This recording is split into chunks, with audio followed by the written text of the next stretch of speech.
शरत ऋतुर आगमन सहित एबे सिनापाली और पार्श्ववर्ती अंचल हाड़भंगा थंडारे कंपी उठी। प्रकृति निजर शीतल रूपरे सुसज्जित धरापृष्ठ उपरे छाई जाइछि कुहुडीर धूसर फर्द। प्रभाती सूर्य रश्मि मध्य कुहुडीर गभीरता को भेदी पारुनाही। रास्ताघाट गाँव सहर सबुठी कुहुडी आवृत, जेउठारे शीतर राजा स्पष्ट भावे अनुभव हेउछि। लघुचाप जनित वर्षा जोगु ए वर्ष शीत अल्प विलंबरे पदार्पण करिछि।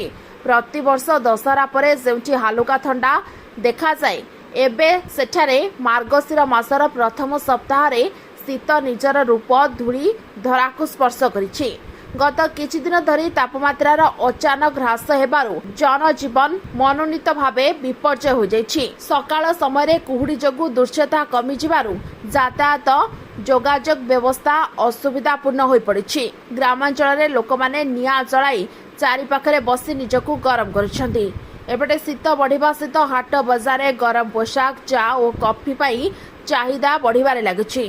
स्वेटर साल मफलर एवं कोट दोकान ग्राहकंकर नाही नथिबा भिड़। वातावरण विभागर पूर्वानुमान अनुसार आसंता किछि दिन मध्य तापमात्रा अधिक कमी पारे और शीत आहुरी तीव्र रूप धारण करि पारे। चिकित्सक माने शिशु वृद्ध और रोगाणु लोकंकु ठंडारू सतर्क रहिबा, गरम पोशाक पिंधिबा और नियमित गरम पानी पीबा पई उपदेश दैछन्ति। सिनापालीरू मलय मेहन करी पूछ ओटी लाइव।